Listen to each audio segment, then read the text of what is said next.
Hey folks, this is Vint with Dad's Gaming Addiction, and today we're going to play Heretic Operative. It's important to stress that what you're looking at here is a preview build, so everything that you're about to see is subject to change. I spent the last hour and a half off camera learning the ropes a bit. I played 2 games, I won them both. It's really cool. This game reminds me a bit of the board game Pandemic, which is a cooperative game where players will work together to cure viruses and diseases as they pop up all over the globe. In this game, you're doing something similar. Only, instead of diseases, you're combating cultists. These cultists will spawn, they will move around the map, and they will spread their evil ways. And it's up to you to improve your character, to gather different kinds of resources like gold and influence and lore, different things like that. You're also going to be improving your character's strength, and you have to manage their health, so there's a bit of an RPG mechanic. There's also something called corruption, which is, again, really cool.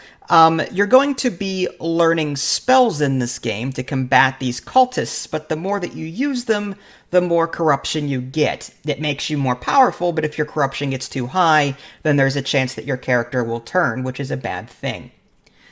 So, let's go ahead and show you what I figured out. When you start a new game, you'll be able to choose between one thing under the story deck, one thing under the operative deck, and then one thing under the cult deck.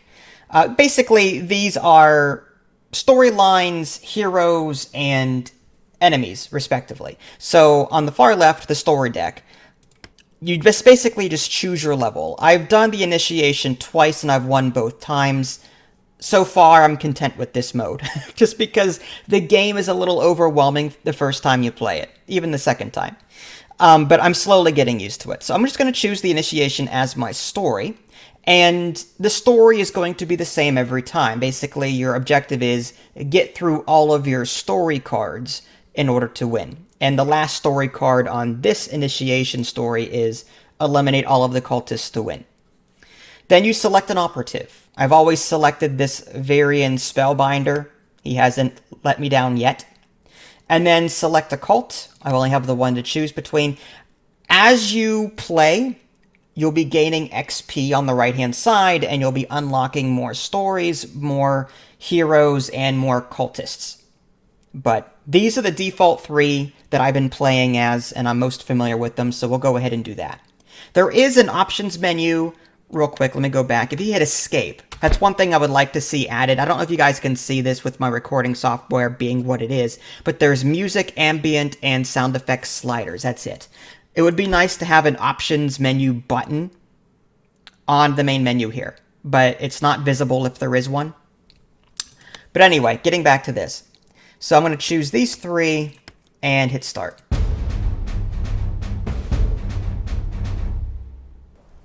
Okay, so let's take a moment to look around the interface before we dive right in. Upper left-hand corner. This is sort of like your quest log. As you complete these, you'll advance your story, and if you finish your story, you win. And again, the last quest on this particular story is defeat all the cultists. Again, I haven't played the other stories to know what their end game condition is. Upper middle, these are your resources. You gain them in different ways, and you spend them to do different things. Lore, for example, used for researching new spells from spellbooks and casting powerful rituals. You gain it by researching ancient tomes and forbidden knowledge at places like the Museum District. The Museum District being over here in this gymongous city. Then you've got gold, used to purchase items from merchants or hire mercenary banners. Gain gold through hard work and adventure opportunities, or recruit townsfolk to provide a more reliable gold income. Influence. Used to recruit additional townsfolk into the heretics to provide active or passive bonuses and new operatives. When cult influence rises in an area, influence can be used directly to combat it. You gain influence by recruiting cell leaders in as many locations as possible and protecting them from cult influence. Rumors, used to avoid adventure cards and draw a new one to encounter instead. You gain rumors by building spy networks and staying connected to your sources at places like Kopek's Tavern. Lastly, Fate, used to reroll dice in a skill challenge. Action points that are not used automatically convert into Fate points. Now, I do not expect you to understand a word that I just said. So I will show you these things as they come up as I'm playing. Upper right-hand corner, this is the enemy cultists that you're combating. There's a little card here with a 1 on it, and then there's a little meter underneath the card. This meter will fill up. When it gets to an exclamation point, the next event card is drawn and played, so something bad might happen. There's an X here. When the cult activity passes this marker, the next cult card is drawn and played. So the enemy cult leader has their own decks that they're going to be drawing from, and this bar on the right determines when that happens. When the bar completely fills up, then the cards become more powerful. When this bar continuously fills up over and over again, well, if it does it too many times, then you lose the game. According to the tooltip here, you will lose if it fills 3 more times. All right, bottom right-hand corner, you've got end turn. You get 2 action points per turn. You can see how many action points you have right above the end turn button. It's displayed by these little blue globes. Under that, basically, is the different parts of a phase. You have the upkeep phase, where townsfolk generate income and other automatic actions. Then story mode, advance to the next chapter of the story if current requirements are met. Then action, operatives can spend action points to move, use items, and etc. Adventure, each standard location with an operative generates an adventure card and combat resolves. Lastly, enemy cultists take actions and play cards. Bottom middle, you can see all the different characters that you have. There's a help overview here. I gotta say the tutorial is a little lacking in this game, but again, this is a preview build. I had to spend some time and just mess around and try and figure things out on my own. So rather than read this off to you, I'll explain as I go. You've got an inventory here. If you click on that, you can see items that you have, and you can see how many uses they have remaining. And then you've got spells and abilities here. Some abilities or some things require gold or lore, and that's where those resources come in up here. Okay, so now that I've bored you to death, let's go ahead and do what the game wants us to do. We're going to move our operative to the Woodbridge farmstead. So I'm going to click on my guy, and you can see that I've clicked on him. Bottom left-hand corner is his window. You see his arcane skill, his social skill, his physical skill, health, corruption, and tranquility. Tranquility automatically reduces corruption every turn. So if you're playing a lot of nasty spells that raises your corruption, tranquility will help to combat that. There are other ways that you can combat that too. Every location, like a hideout, has different people that you can interact with. Some you've already recruited, some you can buy or recruit with influence. So, for example, Spymaster, that's the first circle, the yellow circle there, it says Spymaster recruited. It gives me 2 influence every turn. The one in red I can't recruit because I don't have enough influence. I need 4 influence. But if I were to buy him, every turn there's a 50% chance I would get 1 gold, and then 50% chance no effect. So basically, these are buffs that you get should you spend the influence needed to recruit them. Once you recruit them, it's a permanent thing. Every turn they'll give you something, in most cases. Alright, so let's just go ahead and do what the game wants us to do. I'm going to click on my guy, and then right-click on the Woodbridge farmstead. That takes an action point to do. And I'm going to go ahead and end turn. And now we're at that adventure phase. Every location where I've got a hero, they'll spawn an adventure card, usually. So I'm going to go ahead and click on... You can either click on the card on the very top, or you can click on the exclamation point next to the location. 2 Templars appear at the farmstead, just as you make contact with a merchant. Okay, so we have a 74% chance if you hover over the option to convince her to move. Challenge skill, social, 2 versus 0, 74% chance to complete this successfully. On success, you avoid the Templars. On failure, you lose a health, and you only have 4 health. And this is where RNG comes into play. There's going to be some dice rolling, lots of skill checks. Let's go ahead and roll. Alright, so I got a 14. That's good. If, by some chance, you want to re-roll a die, you'll see little arrows pop up underneath each die, and then you can spend these blue globes, these fate points, to re-roll a single die. So if you don't meet your target, you can spend these fate points to re-roll dice.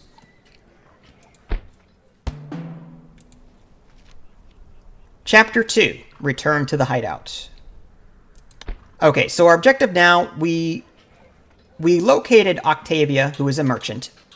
And if you look on the bottom left-hand corner, she is currently at this Woodbridge farmstead, but she's not actually part of our company yet. We actually have to try and recruit her. We've got the influence to do so. If you hover over her, you'll see that her influence cost is 5. We've got 5 influence. So I'm going to click on her, and I'm going to spend my 5 influence. I'll also get 6 gold and 2 rumors. Okay. And now it wants me to move Octavia to the hideout. So I'm going to click on Octavia, who's got her own skill set. Only 1 arcane compared to my 5, but she's got more social skill. She does have negative tranquility, so every turn I will gain corruption. So we may want to try and figure out how to stop that. But let's go ahead and move her as the game wants me to. That takes an action point away on the bottom right-hand corner. And now I've got 1 extra point to use. This is what I was saying, like, the game's tutorial is a little lax in some places. If you don't know what you're doing, you're just tempted to hit end turn and gain a free fate point. If you don't spend all of your actions, all 2 of your actions, you'll gain fate points, which again are used for re-rolling dice. But the tutorial doesn't exist here. So for your first time out, you're going to go, okay, so what do I do with this other point? What should I do? What can I do? That's where the tutorial could help you out a bit more. But let's go ahead and click on Octavia now that she's here. Okay, well, there's not much we can do here, not without influence. All these are red. What about him? All these are red as well. Okay, so let's click on my inventory and see what I have. Unknown spellbook. Draw from spellbook deck. Okay, so sort of like in Arkham Horror, there are different decks. Like I said, the cultist leader has their own decks. You've got your own decks, and you can draw from items or spells. There's even different categories of spells, like elven spells, different things like that. But let's go ahead and use this book. And now we've gained this spell book. We pay 1 lore, and we attempt to learn something. Let's go ahead and close that. We still have that 1 action point. So let's go into my inventory, use the spellbook I just got. 74.07% chance to learn something. Now, that is based on my arcane skill level. If I try to do this on her, Octavia the Merchant, my skill level is only 1. If I hover my mouse over the spellbook, you'll see that her chance is 25.92% on the tooltip, which is even worse. So it behooves you to give your spells to the person that has the highest arcane skill, which in this case is him. So I'm going to go ahead and activate that. And now I've got to roll a 9 or better. Got an 11. Okay. So draw 2 from the spell deck, Illusion, and keep 1, add to the collection. Alright, so now I can choose 1. Illusionary Armor gives me 10 corruption, gives me 4 combat dice, plus 1 defense. Or I can choose Words of Captivation, plus 10 corruption, apply status effects. You know, I kind of like this Illusionary Armor. I kind of like the defense. Okay. So now that we've got that, we've spent all of our action points, so let's end our turn. And now the adventure phase is happening. We're going to resolve 1 in each location, because I've got a hero in the hideout and a hero in the Woodbridge farmstead. The horse cart is stuck in the riverbank, and Old Glue isn't having luck pulling it out. Now, these adventures are random. While the story is the same every single time, assuming you choose the same story mode every single time. These adventure cards are drawn at random. Now, this is where those rumors come into play. I've got 2 rumors, so I could spend a rumor to redraw an adventure card and try something different. But let's see if I can do this. 74% chance to add strength. I can hire someone, and I can get influence that way. You know what, let's go ahead and try rolling for it. We need a 9. Whew. Got +1 influence for that. And now we have to resolve this one up here. You turn the corner just in time to see a figure skulking out of your quarters. Your eyes meet briefly before the spy turns and flees. So now we're going to chase the cultists. We have a 62.5% chance. Again, RNG, be nice to me. Okay, good, we got it. Alright, cultists, they're doing their thing. Chapter 3, prepare for battle, research a spell. We already did that, but we'll do another one. Alright, so now we've got 2 spell books. This one is elemental. This spellbook is elemental. This one's illusion. Let's try a different one. Let's try an elemental. We'll click on that. Use item. 74% chance. Just made it. Draw 2 from the elemental spell deck. Keep 1. Okay, so we can choose between Avalanche or Earthen Fist. Earth dice are very consistent and always have a value of 3. However, wow, Avalanche gives me 12 combat dice, but makes me exhausted. Exhausted means that I cannot spend action points on my character for that round. Like, if I'm in a village or something and I want to recruit someone with influence, I can't do it. I cannot spend action points. Or I can just buy Earthen Fist. 7 combat dice. Let's go with that one. Okay. So we've researched our spell. That'll resolve when the appropriate phase hits. We've got 1 more action point left. We have 3 influence. Let's see if we can recruit anyone. Okay. Mentor can be recruited. 33% chance to get a fate point. 33% chance to get 2 fate points, and 33% chance to get 1 tranquility. I kind of like that. Let's go ahead and recruit him 3 influence. And we still have 1 action point remaining. Although, well, it requires an action point to actually do this. So I'm going to go ahead and spend my action point. And, oh, nice.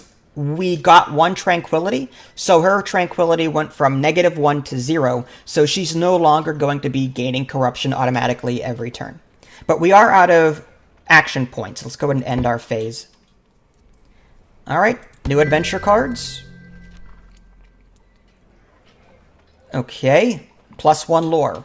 I'll take it.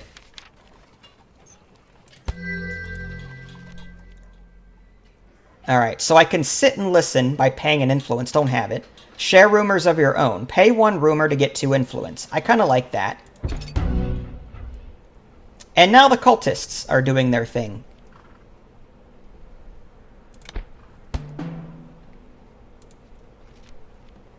Eliminate all cultists on the map. This is the victory condition here.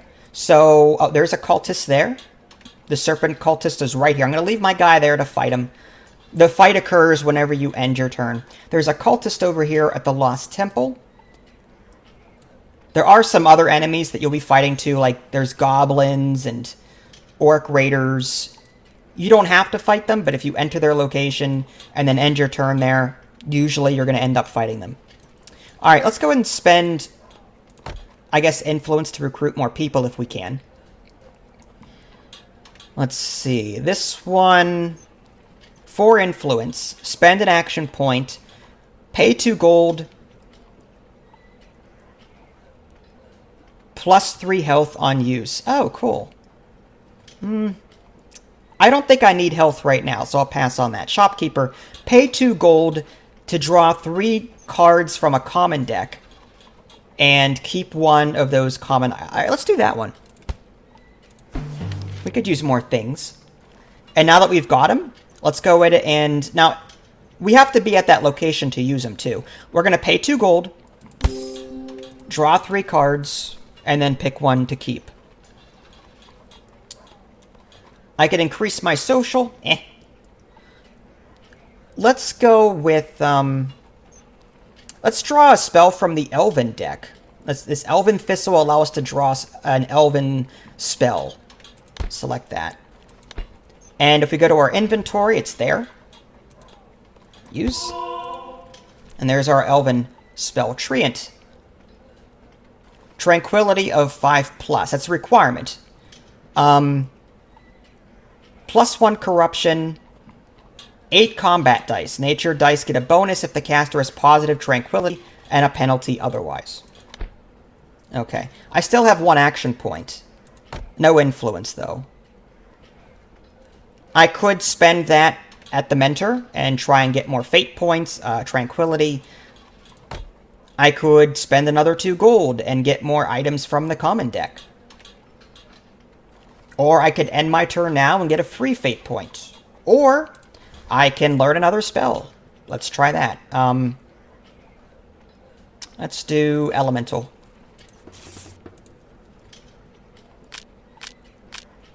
Alright, got it. Fireball. 4 combat dice. Fire dice get a bonus multiplier when matches are rolled. Or Stone Shield. +5 corruption.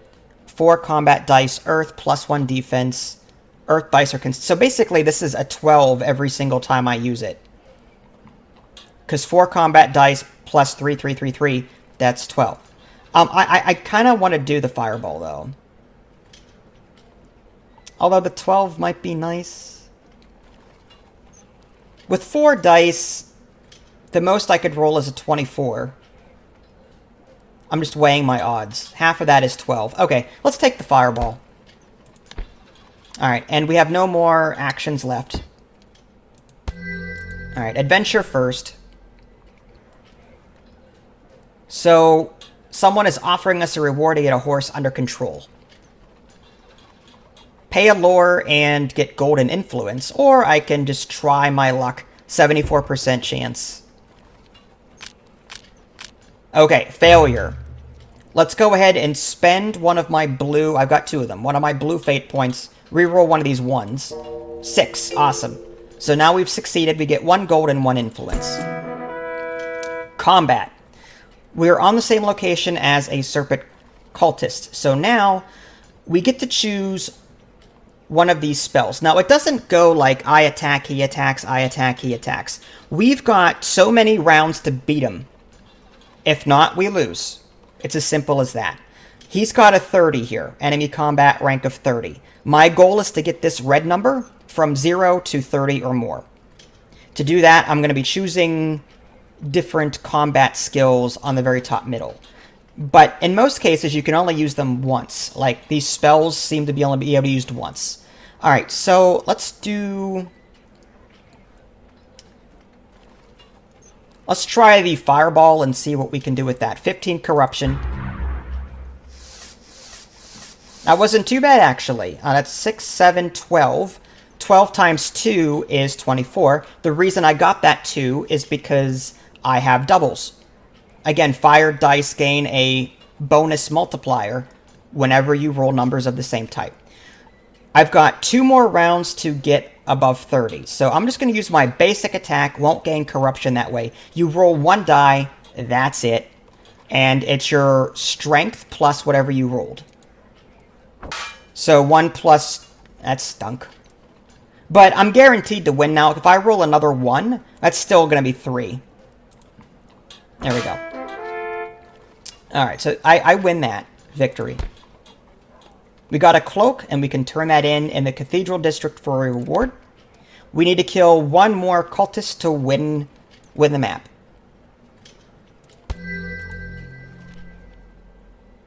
Alright, do we want to teach these guys a lesson? Convince them... Alright, her social skill is high, So rather than spawn a thug and fight, I'm going to try and convince them to go away. 83.79% chance with my social skill of 3. Target 8. Got it. A new cultist has been recruited in the Lost Temple. So now we have to kill 2. Great. Okay. Well, new turn. I've got 2 action points. What am I going to do?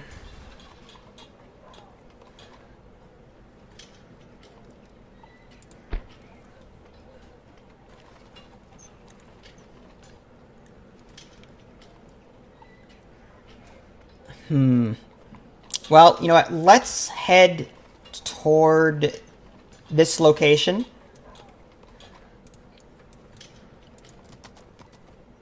That was 1 action point. Now, if I come down here, I can battle this orc raider at the frontier outpost. Or maybe I can do something here.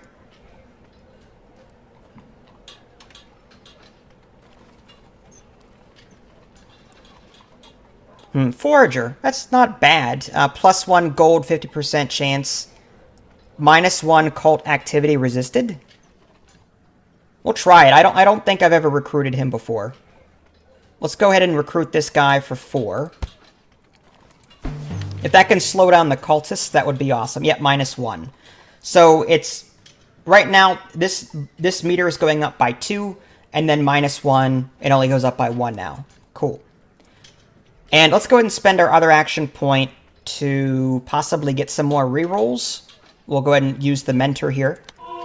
Nice, so we got 1 fate. Alright, end turn. The camp is low on food. We can pay for food, get an influence, spend time foraging. Being exhausted, like I said, you cannot spend action points on your character. We'll just go ahead and, well... Are we going to use her again at this location? Probably not. Not immediately. So I'm going to go ahead and just spend time foraging. Save my gold for other things.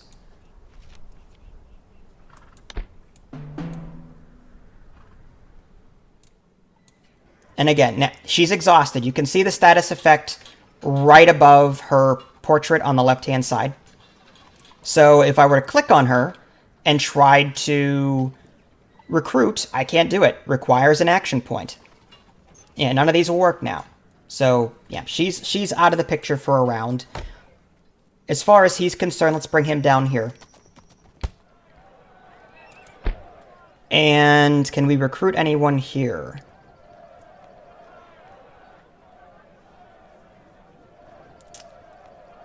Not really interested in any of these, to tell you the truth. Let's maybe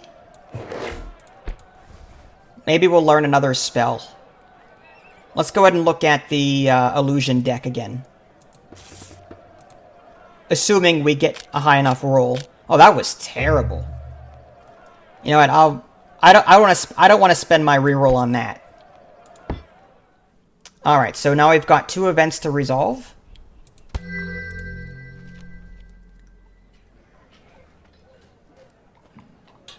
Tell them your cover story. 83.79% chance. Got it.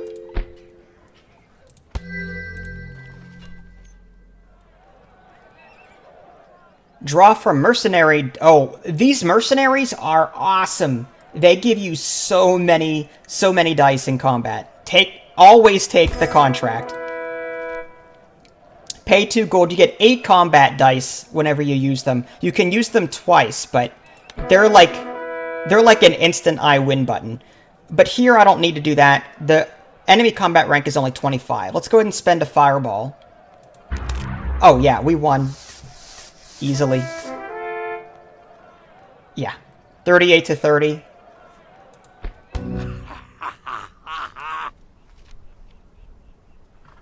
Cultists are on the move. Alright, now here's the thing. If I end my turn here, I can and I beat them, I can instantly win.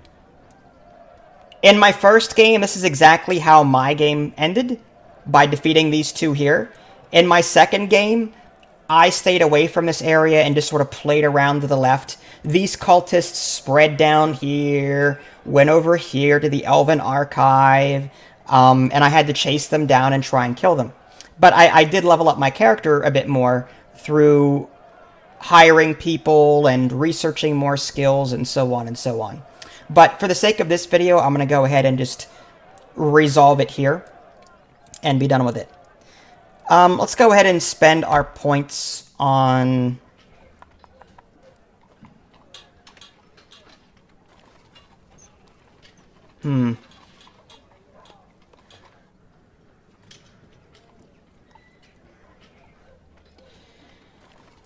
Let's see if we can get more fate. I just got tranquility. Alright, so I got 3 fate points. I could have just ended my turn and gotten 2 fate points, but I wanted to see if I can get that +2. Anyway, end turn. Resolve. Some adventures.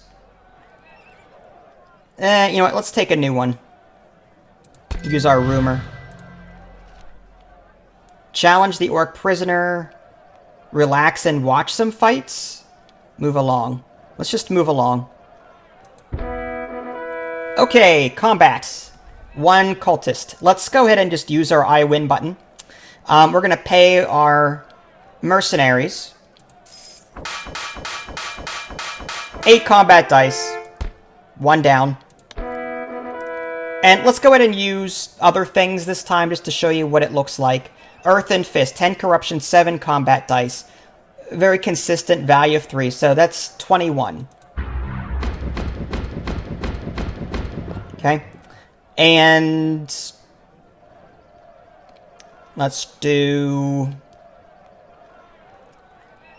I guess, illusionary armor. There you go. Victory! Alright, so we gained some XP, and we've leveled up our profile, and we've unlocked more things. I now have access to this Storm Cult, which I'm sure behaves a little differently than the Serpent Cult. But that, in a nutshell, is Heretic Operative. It's a pretty good game so far. I'll come right out and say it. I will warn the casual gamer, though, that there is a learning curve. It took me 2 full games to feel comfortable enough to make this video. So for your first hour, hour and a half, you're not going to know what you're doing.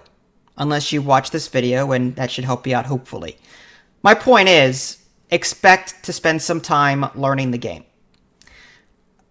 You also may not like the RNG. There are some people out there that don't care. They love rolling dice. I love dice rolling games up to a point. I'm one of those people that enjoy dice manipulation games. Games that let me roll dice, but let me manipulate them through various powers. I didn't see too much of that here. Yes, I had the ability to re-roll dice, but I didn't have the ability to manipulate dice. And I'm hoping that maybe it's on a different character that I haven't played yet, or maybe it's in a spell that I haven't seen yet, but I would like to see some dice manipulation mechanics. But anyway, Heretic Operative, if you guys haven't already, subscribe to me on Twitch and YouTube. That way you can stay up to date with any new content I'm going to publish. This is Vince, thanks for watching, and I'll catch you next time.